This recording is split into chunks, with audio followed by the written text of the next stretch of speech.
But I wanted to get you on because I think in times like these, it's good to have someone who's a bit of an OG, for the people that may be experiencing their first bear market, to give them some of that calm, kind of like stoic advice. You've seen it all before, bestow Yeah. some wisdom and avoid some pitfalls. So, how did you first get into crypto actually? So there's kind of like two stories, right? The one where I should have got in, and where I actually got in, right? Hmm.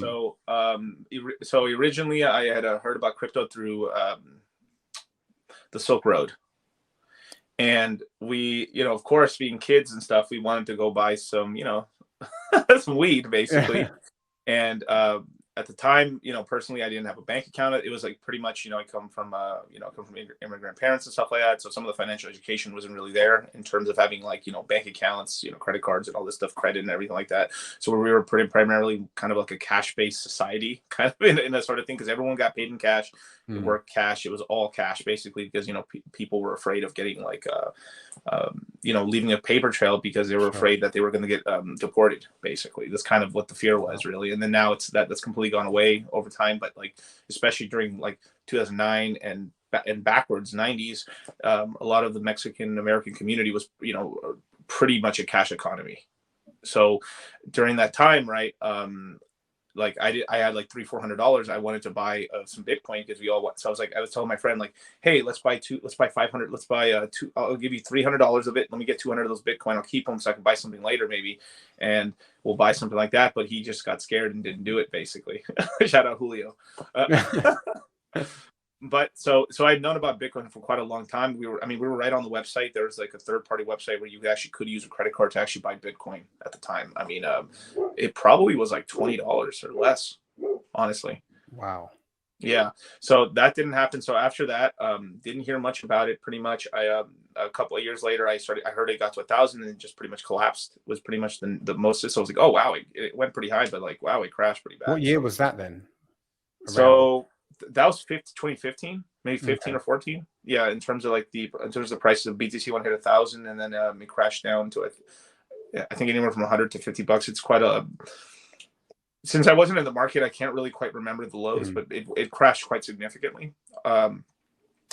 Then afterwards, so I was really into equities for quite a long time. I had been investing in equities since 2013. I pretty much changed my whole life around at that point. So I was like, you know what? I'm gonna get a bank account. I gotta learn all this stuff myself. So I started really getting into. I just religiously started listening to Bloomberg Radio, and just self-educating myself through podcasts and YouTube channels in the financial space. Robert Kiyosaki, um, you know, anyone that was doing anything Gary, I caught Gary Vee very early on. I caught Grant Cardone on the come up Hmm. and stuff. I had Joe Rogan, basically all these really cool, positive people that I thought that are really cool in the financial space, podcasting space, and in the fitness space as well, with like Matt Olgis, Physiques of Greatness, Scooby. Hmm. I saw Bradley Martin come up in the beginning. So it's like I kind of gravitated to all these really good, positive people, and then they ended up getting all famous. Which is really, so I was like, wow, like I kind of have a knack YouTube for that. OGs, man. Yeah. So I had this whole PhD in terms of like I'm pretty good at like spotting talent, in terms Hmm. of like I feel like this person's gonna make it. So I was subscribed to a lot of these channels like under 10,000 subs. I found them and I was like, wow, these people are actually very charismatic. Let me follow these people.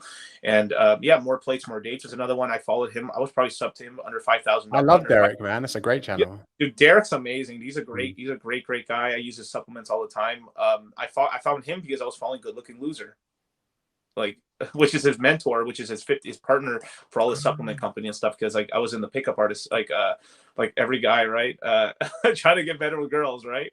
What guy hasn't Googled, right, how to pick up girls, right? Or typed it into the YouTube search bar. Come on. Yeah. So I mean, because of that, right? Like, I ended up like searching like how to pick up girls and stuff like that. I Hmm. ended up finding the red pill space, and that's kind of the community that I pretty much have latched onto, in terms of like I'm the kind of the I ended up being one half of the red pill finance of the crypto space for the red pill.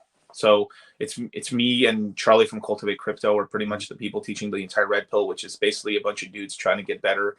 And it originally came from um, a pickup artist community that became more of a men's betterment group, Hmm. effectively, in a mindset to like grow and get better, but still like the caveat of like, hey, look, I still want to pick up chicks too. But then at some point, like, they get to the point where like they're pretty satiated on like, I know how to pick girls now I want a good relationship. And then what ends up happening is that guys kind of flip-flop between two narratives, and like once they figure out the frame and everything like that, they're like, they can pick up chicks and they like, you know what, let me get my money up. So it goes into business, real estate, crypto. So there's kind of like there's kind of triangles within triangles within triangles in terms of everything. And yeah, shout out to Jim Rat. Dude, that's super interesting because I was going to say to you, I've seen you on podcasts with Rolo Tomasi, with Yep. Rich Cooper. I mean, I was actually going to ask you how you got into the manosphere, but obviously that says it all. You were like watching these guys way back when. And it's so cool that you were actually watching Robert Kiyosaki, and I've seen Yeah. you on video with him now. Like that's full circle, right? From a guy, immigrant parents, didn't have a bank account. Now you're even giving advice to these guys who are like top of the food chain. That's amazing. Yeah, I've talked to George Gammon. I mean, basically all these guys from the space and stuff.